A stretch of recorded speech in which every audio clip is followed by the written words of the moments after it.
That's it, you're such a good girl.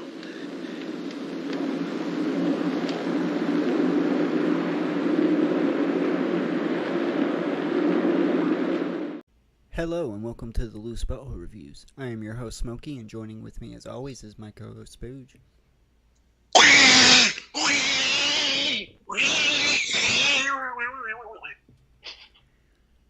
And like always, before we get into the review proper, I gotta give the 3 rules of our rating system.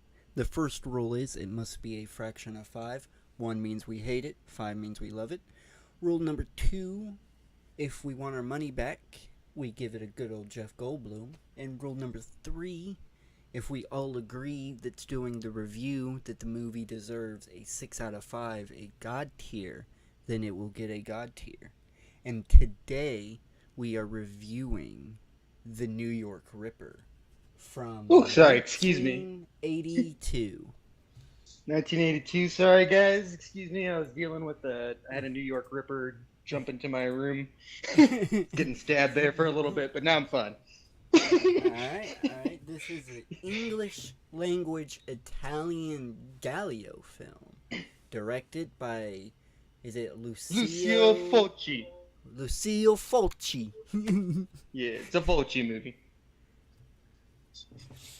He's pretty iconic for these types of B ones, though I didn't pick this because it was the best one. I picked it because it's one of the worst. Oh, it's fucking bad, dude. This was bad. I expected better, to be honest. Yeah. From the creator of Suspiria, you'd think a little bit better, but sometimes he has a lot of movies under his belt, and a lot of times he just kind of half-asses it, and it's like, I'm just gonna make some like dumb porn. Hey, that apparently so, but we can get into the production. I got some facts, of course. You know how I usually do things. I didn't go too deep, but it doesn't seem I could have gone very deep. This seems like most of the movies that we've been researching, sadly, for the past few reviews is like just standard stuff. Yeah. But Fulci should have some interesting stuff. But apparently, producer Fabrizio De Angelis, I'm probably butchering that, but you're gonna have to deal with my English accent, was not content with the script provided by Gianfranco Glarcio. That's not it. It's Glarcio. Glarcio. And okay. I'm not reading this. I'm just Menino, and had Dario Scanton rewrite the script. Fucking A. According to the dude that rewrote the script, the producer claimed that the film to be modeled after The Hunger from 1983, which is impossible as that film came after this movie was completed. The new writer stated that the film had, which, to give the writer some credit, just because the film came out after this film was made doesn't mean that The Hunger wasn't in development at the same time and they knew about it. They could have knew about the movie and they was like, yeah, we want it to be exactly like this movie being made. Could have totally done that. For sure. I mean, there's a whole industry that's just about getting out a rip-off of a movie before it comes out, for Disney and stuff. Well, we know, I know this from thanks to Marcus Parks from Last Podcast on the Left, but there's literally 1,000 Houdini scripts ready, waiting to go for when studios want to make Houdini movies. So this is not an uncommon practice to rip something that's in development. But the For new sure. writer stated that the film had initially involved a murderer suffering from progeria, and that it was a meditation on old age and human decency. How do you spell that? Pregoria? Decency, Progeria. If I'm not mistaken, that's when Oh, your progeria. skull. Yeah, that's when your skull Yeah, yeah, inflate, yeah. like Okay, now it starts I growing, know or, it. or They something like that. they talk they talk a lot about that on Naughty Place. Okay. Yes, progeria. Yeah.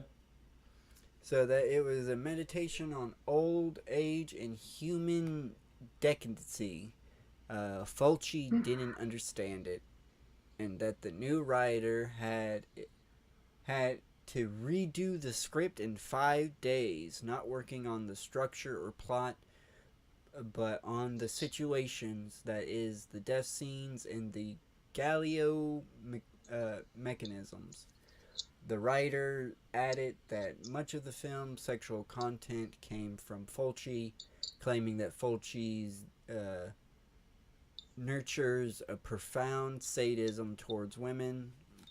If you know Fulci, yeah, Yeah. that that's actually an understatement, to be honest. But In prior eyeballs.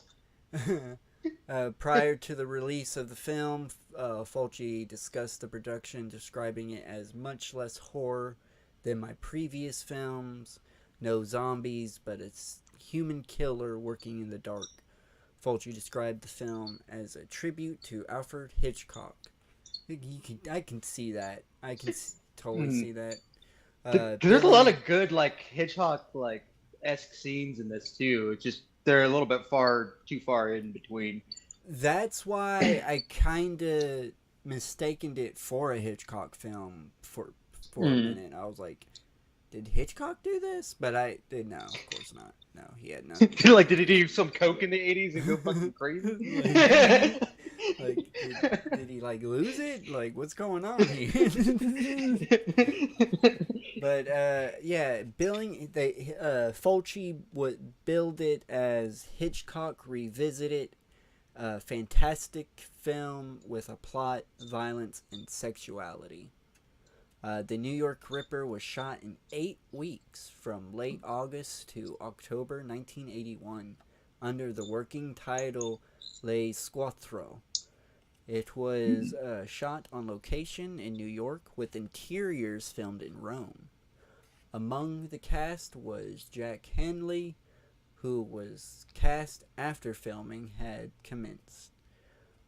Zoro Korov, who played Ava in the film, spoke positively about working with Fulci and stated it took a while for Fulci to warm up to her. There's probably several reasons why. When asked what she thought about the film, she stated she didn't like the New York Ripper at all. What a It's bad. surprise. Yeah, I mean it's bad. Even if you're in this movie, you can't state that it's good because it's so bad. It is. It's very evident that the script was only written in 5 days and only shot in 8 weeks. Like that, like it's 5 coke-filled days. so That's it's that's the only way to explain this. It was cocaine. There is no, I don't think we can share these informations. Oh, Jack Henley's voice is dubbed by another actor in the English language version. It is quite reasonable for having a British actor to play a North American actor. Apparently, he is the only one that didn't dub his voice. Everybody else dubbed their voice apparently for the English version. I Huh. wanted to point that out, which is very odd. Like because it's very clear that some scenes were filmed with English dialogue, but they still Mhm. redubbed it, and it's still out of sync. Like, that bothered the fuck Was out of me. Jack? Which one was Jack? Jack Hanley was the lieutenant. He was the. Okay, he was. I actually liked. He was like the only character I actually liked. Other than other than the rich wife, and that dude. I uh, actually like those two characters a lot. Like he they're probably the most interesting in this movie. he did not he did not voice his character apparently. That was not his voice we were listening to. Okay, But yeah, we can get into the good. plot if you want, because I don't think I got any more. Yeah, that's continuity Mhm. goofs and stuff is for after the plot. Feel like at some point I need to like when we start getting some more Fulci films under our belt. I mean, we're not gonna do like we're never gonna like dedicate like a month or anything, but I'm sure I'll probably slip in ones now and then throughout the years. But as we go along, we'll definitely have to build up like a bingo like game for his films because there's just a lot of like Fulci specific Yeah, cliches that are like in all of his films that it's kind of fun. You can make like a drinking game almost out of. yeah, I know exactly what you mean. Know exactly what you mean. But yeah, that's pretty much all the production stuff. I probably could have did more research, but this film's really not worth it. Unfortunately, Nah. like I had my initial rating, but the rating that I told you, that's not the rating. That's gonna like it's gone down even more. Like the more that I thought Oh about yeah. it. Because it's really only fun if you're watching it with someone else too, because it's goofiness. Because there's a lot of like interesting aspects of it. I'm not I don't fully hate it. I'll definitely recognize it's definitely one of the weakest, but there's just something so absurd about it that kind of brings me back to I'm definitely glad I wasn't tripping while we were watching this, because this movie is one of it would definitely done like the Monkeys movie, like it just fucking it. infuriating. Just Yeah. nothing's making sense even on a schizophrenic scale. Like it's just nonsensical bullshit throughout the whole movie. And oh, we can get Mhm. through it. We can get to it. So, a decomposed human hand is found in New York City. The police identify it as belonging to Anne Lynn, a local model. Lieutenant Fred Williams, played by Jack Hadley, the burnout police detective investigating the murder, interviews the young woman's nosy landlady, which I still believe did it, Miss Weisenberg, played by Babette New. She tells him that during her daily spying and eavesdropping on her tenants, she overheard the girl last week over the phone arguing to a man who spoke with a strange duck like voice. It's very important. It's very important. Even though sometimes the killer sounds like oh, oh, oh, Yosemite Sam. Uh, no, dude, I wouldn't say Yosemite Sam because he kind of he goes to like a Donald Duck and then he does like this like Yeah. I'm Well, going to kill her. Yeah, blah, blah, blah, blah, blah. he doesn't because go, "I'm Yosemite gonna Sam's like blow oh you god away." dang it. He doesn't randomly go, He "I'm gonna does? blow you away." I could have swore he's randomly said that shit while he was I chasing may have missed somebody. that. But yeah, I could be wrong on that. I could be misremembering. But yeah, That'd be cool. That would have been a better part. maybe I was tripping while watching this. Who knows? The little after effect, little light flashback that was happening. A little bit from your spinal column. But yeah, on a ferry, a young woman played by Cinza de Pita, or Poti, is eviscerated as she attempts to vandalize a car. Oh yeah, The sure. Shit. Did she just write shit on it, or was she writing shithead? I think she was I trying can't to write remember. shithead, but she didn't get that far. Okay. The pathologist who conducts the autopsy, played So by actually, looking back, that scene does. I mean, I wish that kill like that. That's what I'm saying. Like that almost worked, but then it they just didn't. like She fucked could have up got that out the kill like car. so. Yeah, she could have. They should have made it like seem tighter, like against the thing, and then because it would have worked, because it would just be like shit, like on there, like oh shit. Yeah, but she could have got out the car. She was playing pretend for some fucking reason. Yeah. But yeah, It wasn't even like he was stabbing her at all, too. There was no indication if she was even being attacked yet. She was just like shuffling around, and it just seemed like he was just like watching her, like the fuck. Until I just finally stabbed her. yeah, I guess he like shrugged after a while, like, okay, she's not getting out, like she totally can, but It's whatever. like I like when it's kind of easy, but this is a little ridiculous. Yeah, the pathologist who conducted the autopsy, played by Gordano Fal, Falzoni. Sorry that I'm gonna butcher all of these Italian names. Tells Williams that the style of the murder was similar to that of Anne Lynn, a similar case in Harlem the previous month. When Williams tells the press about a potential serial killer on the loose, the police chief, played by the director himself, orders him not to make any further public announcements about the case to avoid starting a citywide panic. Williams hires Dr. Paul Davis, played by Paulo Malco, to advise on the case.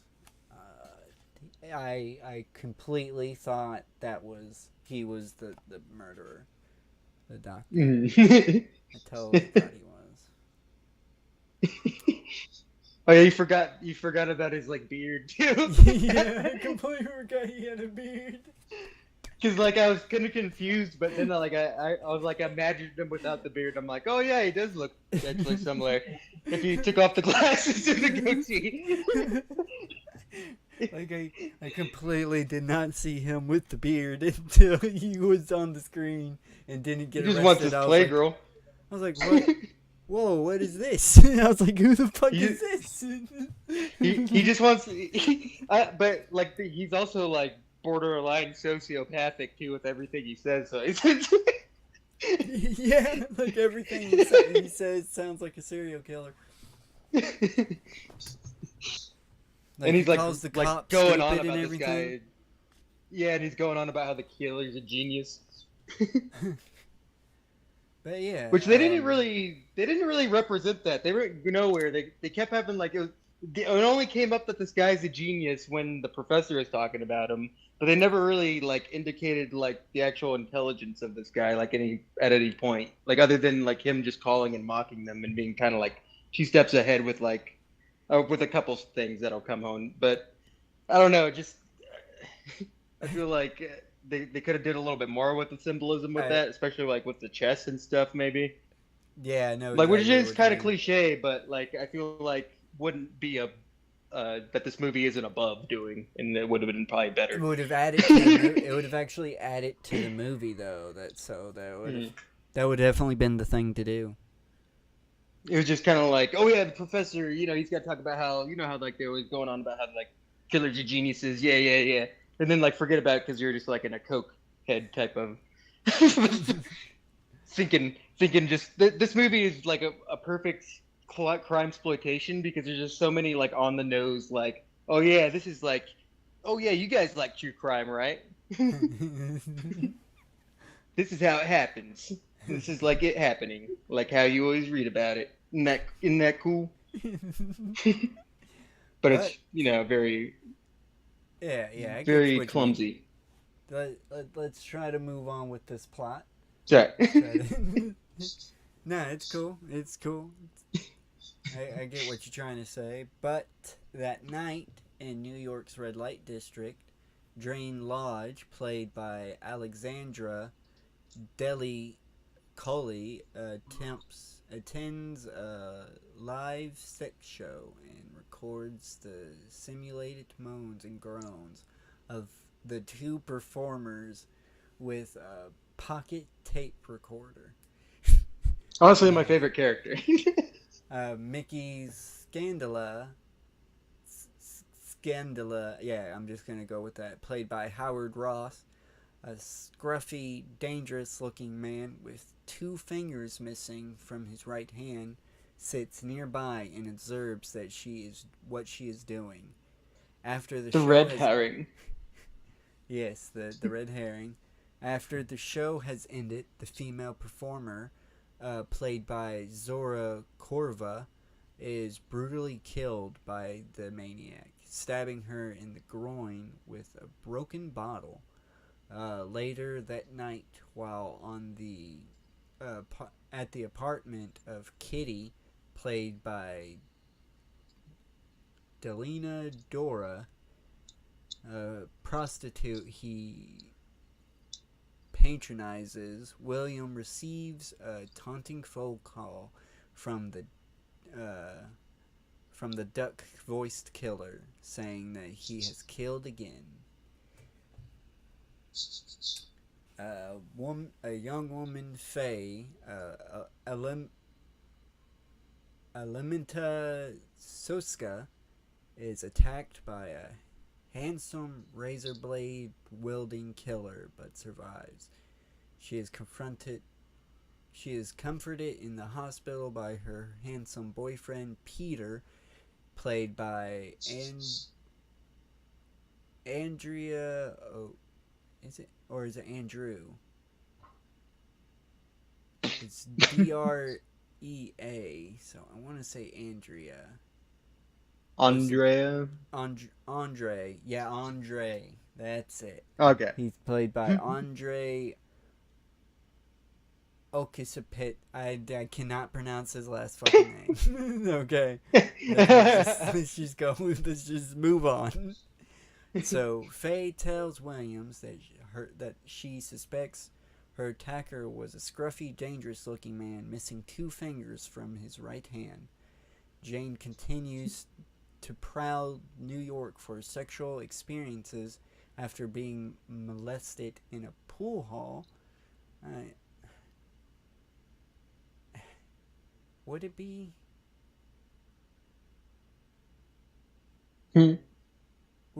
Would it be the molest thing happening in the pool hall?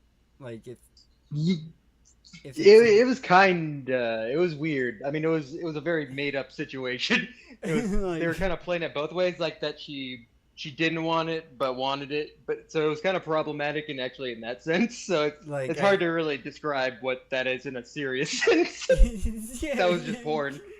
That was soft rape porn. Yeah, Is what that was. Okay. But soft, so they made it so she was like, oh, she kind of wants it. So she ends up picking up the two-fingered man.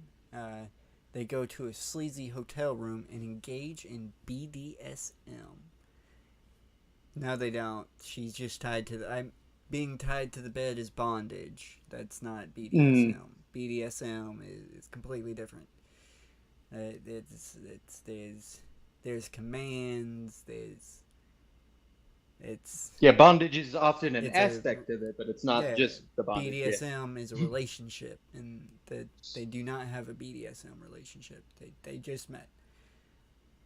They have what looks like possibly like bondage and some knife play. Yeah. So, as he has a post-coital nap, Jane overhears a radio DJ describing the killer, whom then the press has dubbed the New York Ripper, as missing two fingers from his right hand. Jane slips from the room only to be killed by the New York Ripper. Unfortunate. William identifies the sleazy man as the eight-fingered man, a Greek immigrant with a history of sexual assault and drug abuse.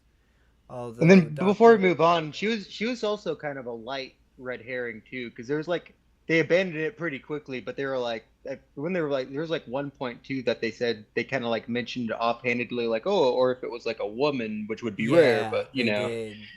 They did try to have multiple red herrings, which I think the doctor's language is supposed to be making him a red herring as well. Man, she would have been a lot cooler serial killer, especially like then that would have made like even the scene would have still been problematic, but it would have made like her a little bit more complicated with like that one, scene too. If she was like the killer and like kind of like she would remind me a lot of what's the gay British one who was like trying to chop people up and like put them down his drain.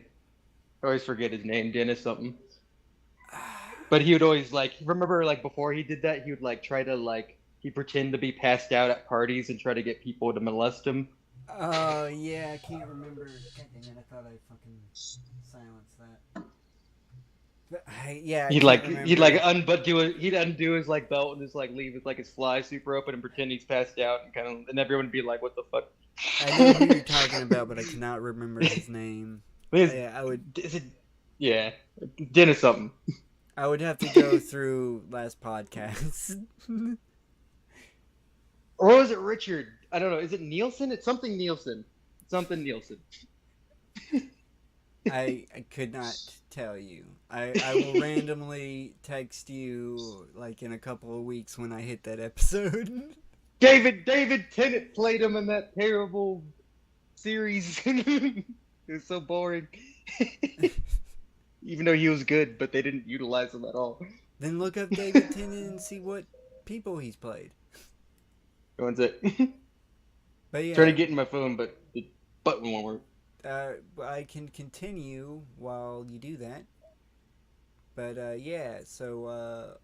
William identifies Scandala as the eight-fingered man, a Greek immigrant with a history of sexual assault and drug abuse. Although Dr. Davis doubts that the eight-fingered man is intelligent enough to be the serial killer, his concerns seem avent when the eight-fingered man attempts to kill Faye in her home before being chased off by her boyfriend. A week later, Williams receives a call from the Ripper who wants to dedicate a murder to him. After being delayed by a false lead, Williams realizes the Ripper's target is Kitty, but he arrives too late to prevent her gruesome murder. The eight-fingered man's body is found a few days later as he has committed suicide. The pathologist tells Williams he has died several days before Kitty's murder, proving he couldn't be the Ripper. Dr. Davis, which I thought he was killed by the murderer. Yeah, I don't remember them even mentioning a suicide. Yeah. Odd. But, proving he couldn't be the Ripper, Dr. Davis completes a profile of the killer. An intelligent young man who hates young, sexually active women and followed the eight-fingered man to identify his victims. Realizing this describes Peter, William and Davis begin to follow him and Faye. They discover that Peter has Susie, a terminally ill daughter, from a previous I thought the relationship. three-fingered man was helping him. Might have been. I thought they mentioned that too, because they kept having like him like calling, like then they said like later that he was tipping him off of like for the victims, like he was being paid, by the Ripper Maybe to like track him. That's why like there's like a couple times when they're in the same areas like all the time too. But they don't mention it. They just don't mention it here. But they do discover that Peter has Susie, a terminally ill daughter from a previous relationship. Believing them to be the killers, Williams goes to their house to arrest them. There, they discovers Peter attempt to kill Faye and kills him. Davis explains to Faye that Peter resented her and other women for enjoying a life that his daughter never would. Susie attempts to call Peter on the phone from her hospital bed, but receives no reply. And that is the end of this terrible, terrible movie. That is an interesting reason to kill people, though. It's like, oh, you guys are getting all this dick that my daughter can't. You motherfuckers. Yeah, I'll show you. that's kind of weird. That's very weird motive.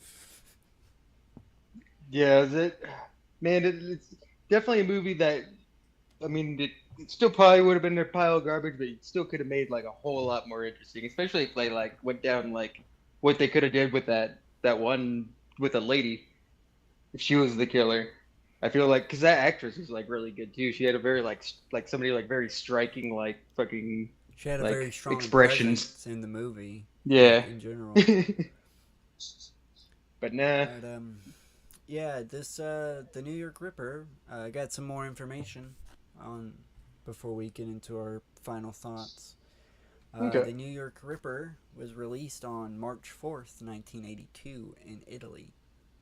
It grossed $1,039,731,282 Italian lira during the original theatrical run and found similar commercial success abroad. Damn. In the United Kingdom, do we know what that is in US dollars? This says. Oh, then it'd be inflation too. That'd be hard to calculate. 1.4 million, something around that time, and then Okay. of course inflation, yeah. But in the United Kingdom, the film was screened for the BBFC with Carl Plosky describing the film as simply the most damaging film I have ever seen in my life, and a relentless catalog of the ammonious anti-hero / villain cutting women up. The film was banned in the United Kingdom, where it could not be sold until 2002, actually. I hate that. I don't want to have to defend this film, but I don't think he was ever depicted as an anti-hero. Yeah, no, he was never depicted as The heroes obviously they had like a final. It was very lazy, but it was a final girl like situation going on. He's doing it for his daughter, quote unquote. I guess that you could say that's the anti-hero aspect of it. Then any tragic villain is an anti-hero with like any type of slight tragedy. But yeah, the film also received a limited theatrical release in the United States in 1984 and was released on VHS in 1987, where it was slightly edited by Vidmark Entertainment. It has been released on September 7th, 1999 by Anchor Bay Entertainment on DVD, and later on by Blue Underground on Blu-ray and DVD in 2016. It received 4K scan Blu-ray release in 2019, and finally a special edition 4K release in August 2020. Mm-hmm. So there is various ways to acquire this movie. Mm-hmm. And also for anybody out there to put this movie in perspective, like anyone who doesn't know what a sexploitation movie was, basically back in the old days, back in the old like between, I mean, like how long? Like porn was illegal for a while, right? I mean, it's kind of technically still is, but yeah, it was illegal for a while. It's different in each country too and stuff, but basically the whole workaround is like, oh, I'm just making an artsy movie and then I could put like softcore porn on, but honestly, in a way, like make something that's even more fucked up than porn, like something like this, which is sort of the effect like with Japan too, when it's like, oh, we censored porn, so we can do tentacles though. Yeah. So by banning it, you actually just make more degenerate porn. That's what this is. And there's some movies that are a little bit more art than that sexploitation part, but this is definitely one of the one that is more sexploitation than it is art. Oh yeah, that is for This is sure. not a this is not a Suspiria at Hey, all. but are you uh before we go into final thoughts, are you curious about the critical reception of the movie? Uh, Whoa, I'm sure it's bad. Well, from reviews in the 1980, critic Alan Jones stated in a 1983 issue of Starburst that the film was a psychotic, erotic masterpiece and the strongest and most powerful of all of Fulci's films to date, concluding that the film cliches his position on one of the most influential directors of the past decade. Jones continued that the film captured the sleaziness of New York to perfection and Fauci's sense of ironic humor, declaring that only faults were that the passage of time within sections of the film is unclear, and that the motive for the murders was trifle thin. In a in an overview of Fulci's career in 1989, Chas Bolin wrote in Gore Zone, the New York Ripper was justifiably overlooked, stating that one can almost summarily dismiss the clunky plotting, regressive worldview, mean-spirited misogyny, and sleazy sexual sadism, but no one can let Fulci off the hook for featuring a psychopathic killer who quacks like a duck. It's the only reason we watched it. So, Eric Henderson of Slant magazine called the film sour and pointless, adding that it utilizes all the necessary ingredients but fails to summon from them the I agree with that. magistral dignity one expects from the finer NYC vomitrums. On his website, Fantastic Movie Musings and Ramblings, Dave Sunderland criticized the film's cliched plot, obvious identity of the killer, which that's not true. The killer's identity is not obvious until they reveal it, and attempts at pathos that the latter of which he felt were forced and ineffectual. In the end, the critics stated that the film's nastiness and gore were its primary appeal, while also noting that it will certainly not be to everyone's taste.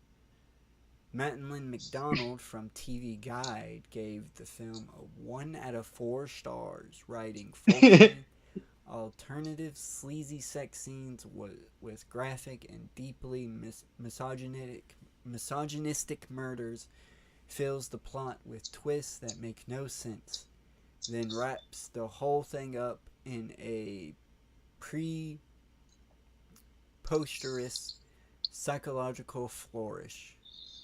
So, and then Robert Frischings of AllMovie claimed that the film with Fulci, I know I've been pronouncing his name differently this whole fucking time. Gotta excuse me. Pondering to the lowest common denominator has never been in his career. He added that Fulci showed with this blatant play for the sicko slasher crowd that the days of well-plotted, stylish Italian horror were gone, replaced with the most vicious sort of sexual violence and perversion, concluding that the film was a shameful piece of work. The New York Ripper holds 25% rating on Rotten Tomatoes out of 8 views. And I'm going to look that up, and it still remains at 25%, but the audience, 53%. I feel like anyone who's gonna see this is, who's looking out for it is probably gonna be a little bit more for it. Probably I mean, for people that just like any type of like B like schlock. I also feel like internet incels definitely loved the movie. Like they And probably it also is just get off it's on goofy. this. It's goofy. It's real goofy. You can have fun with it. It's so bad that it's a good movie. Like it's so bad that it's funny. Like Yeah. it's not so bad that you gotta turn it off. Like, but it's not one that I'm ever watching again. No, yeah. I don't feel the need. Like this is I've seen long time ago. The only reason I know about this was like years ago, back when I like watched Cinema Snob. Like this is what I like. He had a whole series of just doing every Lucio Fulci movie, and like this one I just remembered like the little clips of like the Donald Duck screaming and like women just being stabbed. I remember that just burned in my mind of just like how surreal. I'm like I probably have to watch that someday just to see what the fuck that is. And that's why we watched it. Oh, it's a rough start to this is a rough start to the spooky season. That is for sure.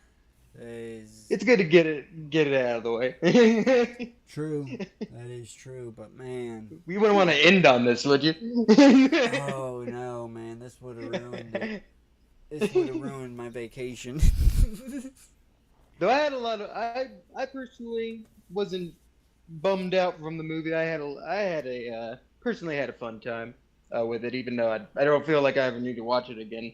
And there was a lot of aspects that I did like from this very specific shots. That it's like, oh, I definitely remember that this director can do good if he actually tries, but he definitely just kind of just this one out. This. It's just like, oh, what do we do? What do the people like? I do a stab in the eye and I do a stab in the pussy. Oh, maybe the stab in the titty. I'm a Lucio Fulci. Definitely not my favorite of his films. That's for sure. No. Do you want to get into final thoughts now? We can totally do that now. Oh, show. Who wants to go first? Do you want to go before me? I mean, sure. I will give this movie a solid 2, and only because it wasn't boring to me. It's definitely interesting. Definitely would never recommend this to anybody. For sure. Unless I like really, I don't know. That's a very specific type of person. But I guess like if I just knew that they had some of the same interests as me, and it's like, oh, this is like a one-time like get a friend, and he's a little bit less sensitive, and you could have some fun with this. Though I definitely don't blame anybody for like watching this and being just totally disgusted and being like, what the fuck is this like evil shit? Because I mean, it's a very violent crime / sexploitation. It's very in poor taste, and it doesn't even bring anything like to the table with that, like other than absurdity. Which is this movie is just pure absurdity, I would say. And there's honestly better movies that do better with absurdity, but this is definitely absurdity done wrong. It's definitely the gimmick with the Donald voice does get tiresome fast. Like it was kind of funny the first couple times, but then it's like, all right, it was kind of boring, and I could barely hear what he was like even saying because of like how the the mixing is in this. Like you can only hear him when he's like doing the Donald Duck voice, but then when you do like the little like you're supposed to be like saying some like crazy stuff, but like all I could hear is just like jabbering. So it's like I don't believe this guy is a genius. And it's honestly something that that fucking Black Christmas does better, way better, way better B horror movie. But there's a couple shots that I really liked. I believe when the three-fingered man was breaking into the house, it's like slowly, like when he punches in the window and he's like slowly has that creepy hand like go across and like unlock the window. That was a really cool like Alfred Hitchcock like scene, and I think the only murder I think I kind of like thought was done well was probably the one with the bottle, which is probably one of the more brutal ones. But like the scene of her just after, like in like they have like this like the cut like the lighting is like that like it's like a purple like almost like a violetish and then like a green that kind of fades into, and it's just like and it's just like I don't know, it's just like very like almost like death metal album like psychedelic almost. That was like a really cool scene.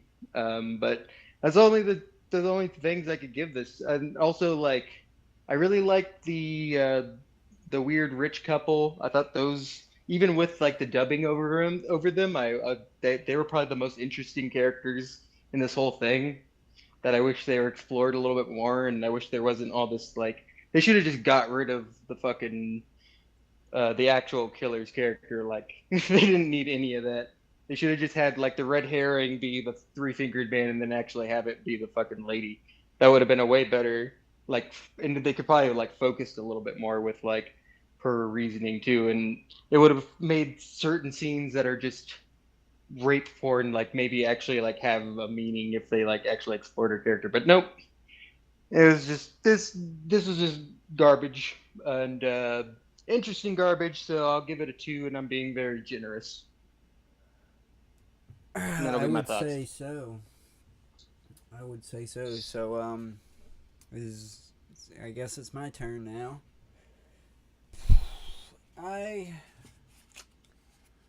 At first I was gonna go with a 2.5 out of 5. I was surprised at the time. But after the tiny bit of research I've done with it and everything, definitely gonna go with a 1. Like a solid 1. Mm-hmm. There's nothing here for me. Like, it's not my kind of horror. It's not my kind of sexploitation. And this movie was clearly made because a director was very horny and he wanted to see a bunch of ladies naked and very sexually intense moments to satiate whatever weird kind of boner that he had at the time. Like the director from Perfect Blue. Yeah. Maybe. But yeah, it's Not the actual movie, like the one that was in the movie, the character in the movie. yeah, I know what you mean. Just for anybody out there. The acting's all right. I mean, it's okay. You can get something out of this. I can't say you couldn't, but I'm not surprised people don't get anything out of this. It's very bad. I mean, I don't see why it's even got a 53 for the audience.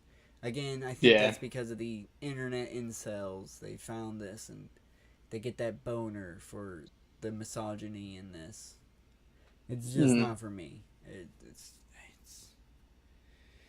It's bad. I don't want to watch it again. I'm glad we did watch it. So anytime anybody's like, "Hey, you want to watch the New York Ripper?" I can go, "Fuck no."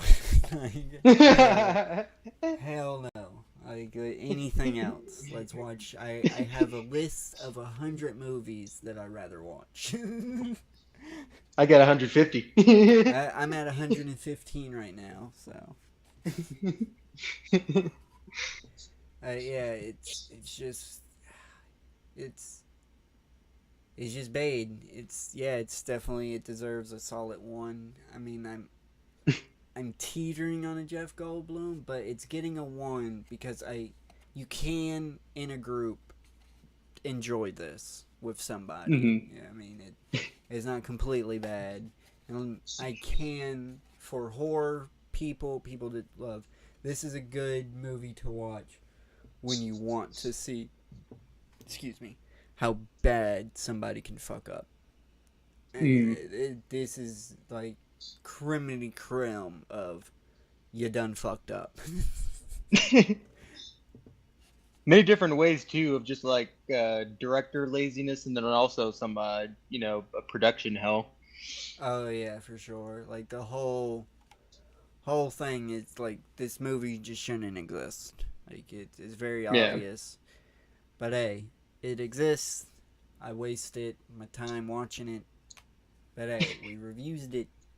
It's and that's it. That's all I got. Hmm. That's all I can I say. enjoyed the one scene and then the one single shot that I got. There's one and a half things that I liked from this film. You know what? I'm changing my rating. It's a 1.5 now.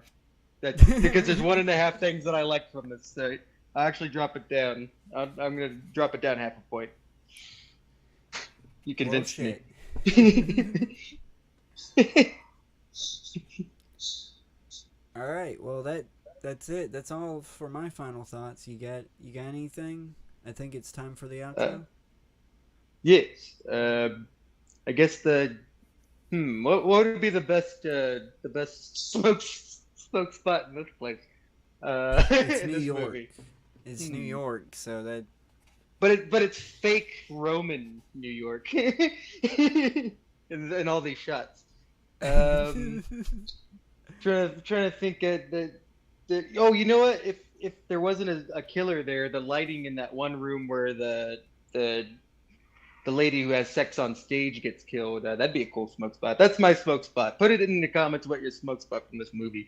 But you don't have to watch this movie. Honestly, if you want to do anything, just go back and watch the Cinema Snob review of this. It's more fun and it's shorter. It's like a I 20, think you're jumping 20 a minute little. video. I think you're jumping a little bit ahead here. I still got to say, hey, Oh. if you've been listening, if you've been listening to us ramble on this long, thank you so much. Please leave a like, comment in the comment section below what you think about the movie, and subscribe to the channel if you haven't, and turn on that notification.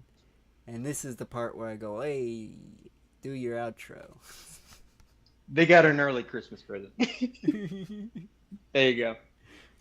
You're welcome. All right. And like always, I got to make sure to remind you to tell your children that cats die, music fade, but art is for keeps. This is not fucking art. This is not for keeps. Throw this shit in the trash. It deserves to just fade away. This is bad. This is bad. This is quack music. This is quack music. Can you quack like a duck when you be fucked? Yeah, and go hell Henry Zabrowski, motherfuckers, and you know what? Also, go hell Marcus Parks. Yeah. Yeah. And Ed Larson? Yeah, it's Ed Larson. Okay. Yeah. Yeah, this will be a bye-bye. We're in the post. Bye-bye. Yeah. Woo. Take it. Take it. Atta girl. Atta girl. Bring it. Come on.